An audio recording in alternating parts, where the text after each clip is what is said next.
देखिए, बढ़ चढ़ के तो ये सरकार बड़े बड़े बात तो कहते हैं।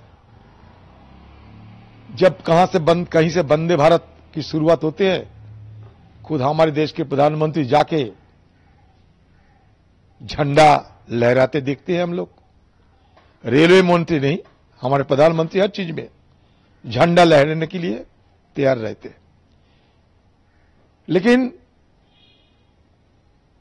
रेलवे की दुर्घटना, हादसा, चाहे वो डिरेलमेंट हो, चाहे वो आमने सामने टक्कर हो, वो रोकने की नाम नहीं लेते, थामने की नाम नहीं लेते। पिछले 5 महीनों के अंदर अब देखो बालासोर, और बालासोर के उपरांत अभी आंध्र पहुंच गए। एक ही कॉलिशन, मतलब टक्कर आमने सामने। इसके बीच बिहार की बक्सर जिले में भी डिरेलमेंट के चलते, पटरी से बाहर रेल की कोच गिरने के चलते वहां भी मौत के मंजर हम लोग देख चुके हैं। तो सवाल यह है कि इतने बड़े बड़े वादे तो किए जाते हैं, वायदे की कोई कमी नहीं है, लेकिन वायदे के बदले हमें मिलता क्या है? वंदे भारत को लेकर ढिढोरा पीटा जाते हैं, मुनादी पीटने में कोई कसर नहीं छोड़ते। लेकिन जो बुनियादी हमारे रेलवे की जो चीजें जरूरत होते हैं, जैसे कि सेफ्टी एंड सिक्योरिटी कहते हैं हम लोग, उस पे सरकार नजरअंदाज कर रहे हैं। साथ ही साथ सरकार ये दावा करते हैं कि एंटी कॉलिशन डिवाइसेस के इस्तेमाल किए जा रहे हैं। अभी तो कहां गए वो एंटी कॉलिशन डिवाइसेस? कहां गए घूमने? मोदी जी के साथ वो भी घूमने गए कहीं होगी? आम लोगों की जान रोजाना गंवाने पड़ते, लेकिन सरकार की वायदे की और दावे की कोई कमियां नजर नहीं आते। सरकार को बस लगता है कि मरे तो मरे, 10 लाख रुपया मुआवजा दे देंगे, बात खत्म। आम लोगों की जान की परवाह ये सरकार नहीं करते। मैं बड़े दावे से जरूर कहना चाहता हूं। Sir, union minister Anurag Thakur Hindi में कही सीरिया में बम ब्लास्ट हुआ है, उसको लेकर सीधे तौर पर कह रहे हैं कि वायनाड से राहुल गांधी सांसद, उनकी चुप्पी एक तरीके से लग रहा है जैसे वो समर्थन कर रहे हैं। देखिए, पता नहीं ये कैसे किन लोगों को ये लोग मिनिस्टर बना देते हैं। मिनिस्टर होने के नाते कम से कम कुछ बात की तो अहमियत होना चाहिए ना, नहीं तो मिनिस्टर कैसे बनाए तुम लोग, आप लोग? जहां हिंदुस्तान के प्रधानमंत्री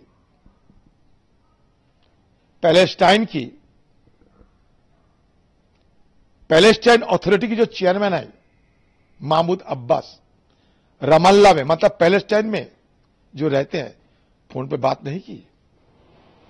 इजिप्ट के प्रधानमंत्री से बात नहीं की, जॉर्डन के प्रधानमंत्री से बात नहीं की, सामान भेजने का प्रयास कर रहे हैं, दावा नहीं किया। हमारे प्रधानमंत्री कहते हैं कि पैलेस्टाइन को अलग से स्टेटहुड की दर्जा देना चाहिए। तो पैलेस्टाइन की समर्थन ये सरकार कह सकते कि हम समर्थन नहीं करते हैं? बताइए, अगर दम है वो मंत्री जो कहते हैं, वो खुलेआम कहिए कि पैलेस्टाइन के मुद्दा, मतलब स्टेटहुड की जो मुद्दा है, एक स्वतंत्र देश की जो मुद्दा, जो हमारी देश की परंपरागत तरीके से हम मानते आ रहे हैं कि पैलेस्टाइन को एक अलग देश और इस्राएल के साथ साथ 2 नेशन जो थ्योरी है, इसको मान्यता देना चाहिए। कि अब हमारे देश के प्रधानमंत्री बीजेपी ये नहीं सिखाते? अगर ना सिखाते तो खुलेआम क्यों नहीं कहते? सब जानते हैं कि केरल के मुद्दे क्या है। एक बम ब्लास्ट हुई, राहुल जी चुप्पी साधे या नहीं, बात की बात है। क्योंकि ये सरकार और ये पार्टी हर चीज में राहुल गांधी जी को नाम जिक्रना इनका फर्ज बन गए। क्योंकि अगर राहुल गांधी जी के नाम ना उल्लेख होते तो मसला बनते नहीं। तो राहुल गांधी जी के नाम लेते बिना ये सरकार सुबह से शाम और बाकी काम क्या रह गए? लेकिन मेरा सवाल यह है कि एनआईए कहां गए आपके? एनआईए, ईडी, सीबीआई कहां गए? आपको सबको बुलाइए जल्द से जल्द। जिन लोगों ने ब्लास्ट कर दिए हैं वो खुद स्वीकारते हैं वहां, तो इसमें हम क्या करना है? हमें सूबे की सरकार अगर किसी को मदद देंगे, देश विरोधी कोई ताकत को ये साबित करे, हम भी विरोध करेंगे।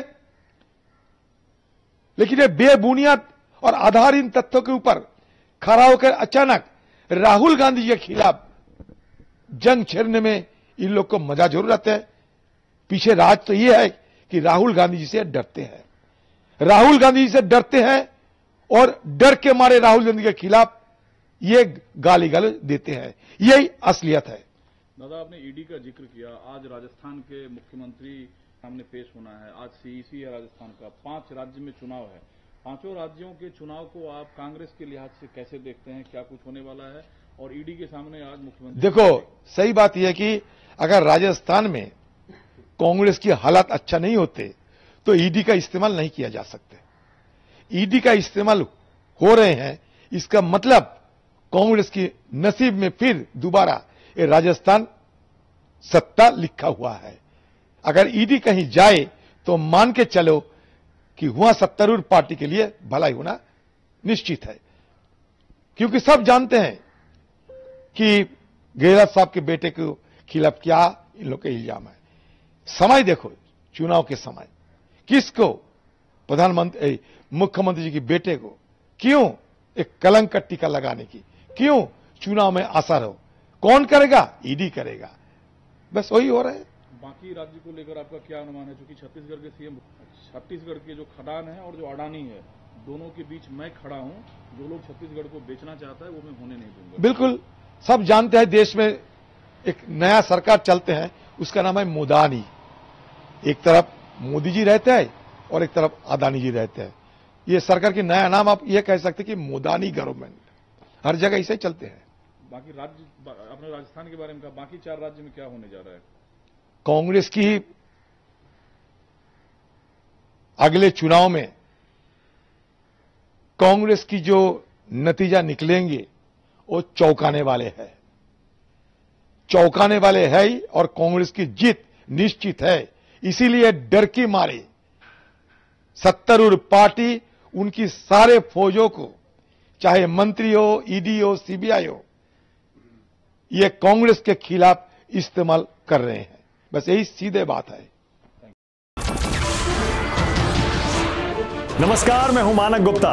अगर आपको हमारा ये वीडियो पसंद आया हो तो इसे लाइक और शेयर जरूर करें, और हां, हमें सब्सक्राइब और फॉलो करना ना भूलें ताकि आप देश और दुनिया की कोई खबर मिस ना करें। तो जुड़े रहिए हमारे साथ और देखते रहिए न्यूज़ 24।